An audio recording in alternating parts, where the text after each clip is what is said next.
think it's pretty safe to say that Spider-Man is the face of Marvel, and that's because he's one of the most inspiring heroes. He doesn't give up in the face of defeat, but that just means he does indeed get defeated a lot. Today on Top 10 Nerd, it's the top 10 villains who humbled Spider-Man. Coming in at number 10 today is Kraven the Hunter. Kraven the Hunter's comic book tale seemingly came to an end in one of the most shocking Spider-Man stories ever. Kraven's last hunt finally sees the Hunter get the drop on Spider-Man. Sticking Spidey in the neck with a dart and then burying Spider-Man 6 feet under, Kraven actually beat his adversary, which only a handful of villains can actually claim to have accomplished. Thinking Peter Parker is down and out, Kraven weirdly then takes on Spider-Man's costume, or a copy of the black Spider-Man costume, and he hunts down criminals. In an attempt to prove himself that he's better than Spider-Man, he defeated Vermin, a villain that Spider-Man couldn't defeat without help from Captain America. Unfortunately, the whole thing still ends in tragedy for Kraven. Spider-Man digs himself out of the grave and renders Kraven's victory kind of moot, but Kraven also had accomplished his main goal by besting Spider-Man, something that not a lot of people can confidently say, like I said. Convincing himself that he has no reason to live anymore, Kraven chooses to defeat himself permanently. Number 9, Morlun. Coming Home was a Spider-Man story written by J. Michael Straczynski that introduced readers to a fresh new mystical adversary named Morlun. Now, Morlun was an energy vampire who thrived on the life forces of individuals who were powered up by animal totems, and the spider totems, like Spider-Man, were his favorite. In every aspect, Morlun surpassed Spider-Man. He possessed superior strength, speed, and thousands of years of experience. Although Spider-Man managed to emerge victorious in their initial encounter, he couldn't deny the intensity of the battle. So, of course, in their second confrontation, Morlun proved to be absolutely devastating. Morlun dominated Spider-Man, leaving him battered and broken like never before. Morlun even managed to send Spider-Man off with a round-trip ticket to the pits of Tartarus. Now, while Spider-Man's demise was only temporary, his return marked a transformation, turning Spider-Man into basically a monster with newfound abilities that actually allowed him to take the victory. This battle stands out as one of the most crushing defeats Spider-Man has ever endured. Number 8, Juggernaut. Juggernaut is one of the few Marvel heavyweights you just shouldn't cross paths with. Even the heroic heavy hitters know this, but when he rampaged through New York City like an unstoppable force in the Amazing Spider-Man number 229 to 230, Spider-Man had no choice but to intervene. Now, it turns out, getting involved was far more than Spider-Man could really handle. Once Juggernaut set himself in motion, nothing could halt him, and Peter learned this the extremely hard way. Over 2 whole comic book issues, Spider-Man exerted all his might against Juggernaut, and it was all futile, as a regular spider trying to stop a train. Spider-Man could do absolutely nothing, and he got completely pummeled. Now, of course, Spider-Man did eventually take the win, but it wasn't anything he physically did that got him the victory. It was actually his brain that stepped in. Juggernaut actually ended up being caught in wet cement, and I gotta be honest, I really don't think that wet cement would actually stop this guy, but they had to get Spider-Man out alive somehow. Number 7, Doc Ock. Dr. Octopus is one of the Spider-Man villains that has a very serious claim at being the primary adversary to Peter Parker. He has consistently given Spider-Man enough grief to cause wrinkles, but then Otto is also one of the few villains to absolutely defeat his hero. When Otto was beginning to lose his life, he managed to find a way to transfer his consciousness into the body of Peter Parker, while transferring Peter's consciousness into his failing body. Peter ended up completely passing away, at least temporarily, inside the body of his adversary, while Otto gained an incredibly powerful body and a new, slightly heroic personality, becoming the superior Spider-Man. But Spider-Ock, or Spock as the fans call him, changes things. He took his genius and experience and applied it, making an awesome new suit, spider bots, and mechanical arms. He also straight up took villains to their graves and even single-handedly defeated the Sinister Six, taking the living brain as a trophy. He completely dumps MJ, but starts a relationship with Anna Maria Marconi, who became a popular addition to the Spider-Man canon. He purged Carly Cooper of the Goblin Serum, helped Aunt May walk again, got Peter his PhD, mainly for clout, and built a scientific empire that would make him a multi-billionaire. He made himself a much more efficient hero than Spider-Man ever could be. or was. Number 6, Magik and Colossus. Now, yes, neither of these guys are villains. Not normally, but they definitely became villains, and that's what we are going to talk about. In the Avengers vs. X-Men event, a group of 5 X-Men were granted quite the power boost in the form of the Phoenix Force, which came to Earth for Hope Summers. Now, thanks to Tony Stark, it was split into 5 parts, and that's when it inhabited the bodies of those 5 X-Men. The mutant siblings Colossus and Magik were 2 of these X-Men. Now, Spider-Man is physically no match for either one of these guys, not with the Phoenix Force at least. When he ended up facing them both in the 9th issue of the event, Spider-Man got completely beaten to a pulp. It was brutal, but of course, he still has that charming personality and beautiful brain. It turns out that when one of the avatars for the Phoenix Force is defeated, the power of the remaining avatars gets boosted up even more,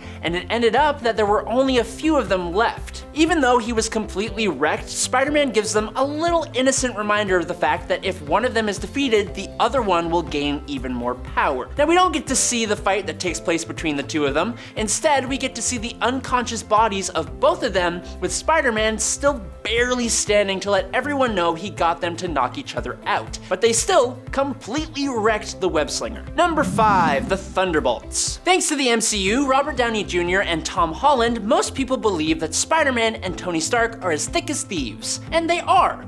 In the MCU. There was a time where comic book Tony Stark and Peter Parker got along. In the beginning of the comic book Civil War event, Peter was all for Tony's Superhuman Registration Act, and this was partially because of the way Peter admired Tony Stark. But Iron Man was totally using this admiration to his advantage. He used Peter's naivety to convince Spider-Man to unmask himself to the world, which caused untold amounts of problems for the hero, not only in that story, but even outside of it. It even sort of indirectly led to the split between Peter and Mary Jane Watson. Now, one of Tony's methods for enforcing the Superhuman Registration Act was deputizing villains to hunt down Captain America's forces as the Thunderbolts. When Spider-Man made his getaway from Iron Man's forces, the Thunderbolts were on him like hotcakes, and if it wasn't for the intervention of the Punisher, Peter could have 100% lost his life, and he almost did. Number 4, Carnage. The red symbiotes always seem to be the worst of the worst, and the one that would be born from Venom himself seems to be the worst of the worst of the worst. When Eddie Brock was briefly detached from the Venom symbiote, he was imprisoned, and his cellmate was none other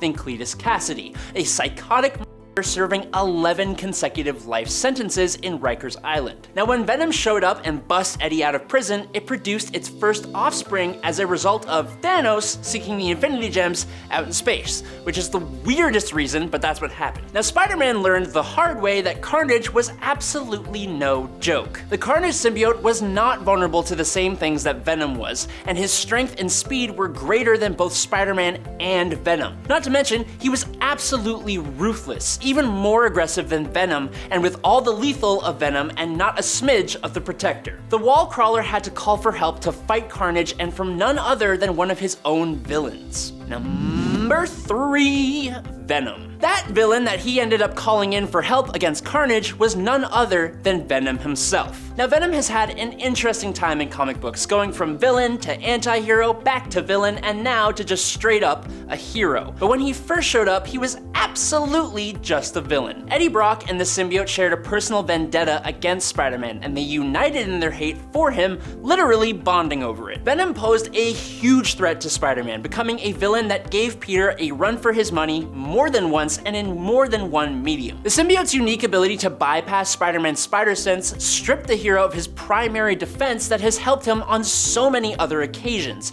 And on top of that, Venom was even stronger and more durable than Spider-Man, with sharp, pointy teeth and a hell of a lot of extra symbiote abilities that the webhead was just not prepared to deal with. Their initial encounters were intense, with Spider-Man often on the receiving end of brutal beatings. This forced Spider-Man to adapt his fighting style drastically, as the symbiote-covered villain was relentless in his pursuit of the hero's demise. Number 2, Green Goblin. He threw Gwen Stacy off the George Washington Bridge, orchestrated the Clone Saga, and wiped out Ben Reilly right in front of Peter Parker. Norman Osborn is absolutely Spider-Man's #1 adversary, simply for the fact that he has caused Peter more emotional pain than any of his other villains, even Doc Ock. Now obviously everything that I mentioned was Norman, but Harry Osborn was also the Green Goblin, adding physical and emotional turmoil to the whole thing. Now I don't think I need to pick one event in particular, but I would say that Gwen Stacy was the worst of the bunch. Green Goblin proved to Spider-Man that he is not able to save everyone. Even though Peter was so close, he still failed, and when you think about it, Green Goblin made it so that Peter was the one to shoot the web that broke Gwen's back. He may not have known that's how it would go down, but he lucked out with that move, not only terrorizing Peter, but completely psychologically tormenting the poor guy. And finally, in at number 1 today, it's the Spot. Jonathan Owen is a villain that only well-versed fans of Spider-Man would recognize, or it used to be that way before Across the Spider-Verse came out. Now as the Spot, Jonathan hasn't always been the most relevant villain of Peter Parker. He often ends up on lists of Spider-Man's worst and unknown villains. I mean, when he first confronted Spider-Man and announced his villain moniker in Peter Parker The Spectacular Spider-Man Volume 1, Issue 99 in 1985, the hero hit the ground laughing. Literally, he fell on the ground and was laughing. It was bad. But it made it all the more embarrassing for Spider-Man when the Spot actually defeated him. Spot threw Peter in and out of his dimensions using his hole portals, and he landed more than a few good punches on the hero. The Spot doesn't hit hard, but as he says, even the strongest of trees can be felled by sufficient strokes from even the smallest of hatchets. Yes, he said that, I know it's weird. Eventually, he left Peter discombobulated with Black Cat having to help him back to his feet. He got his own back eventually, but still, the Spot took him down. And there you have it. I'm Adam Andrews, and you've been watching Top 10 Nerd. I'll catch all your nerds on the flippy flop, but until then, stay safe and peace out, nerds. Thwip the whip.